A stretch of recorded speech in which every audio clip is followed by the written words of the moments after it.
লিপিসত্র প্রকাশিত কবিতা আমি ভালো আছি, কবি যশপাল সিং।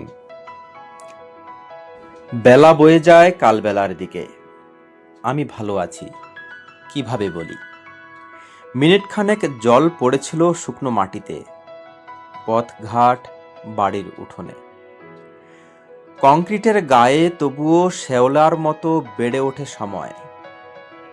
নদীর বুকে বালুচর, বৃষ্টি আসে না তেমন, শুধু আকাশের প্রতিশ্রুতি ঝুলে থাকে। বসন্তে পাতা ঝরে, ফুলগুলো শুয়ে পড়ে মাটিতে।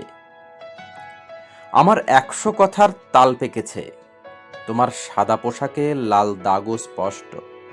তবু আশ্চর্য, সাদা শার্টে কালি ছিটেনি কোথাও, যেমন পাকা চুলগুলো আর কালো হয়ে ওঠে না। তবু সময় থামে না নষ্ট ঘড়ির মতো, বুকের ভেতর কেবল আগুন জ্বলে। তবে মন পুড়ে ছাই হলে এক অদৃশ্য ছেঁকা বারবার ছুঁয়ে যায় জীবনকে।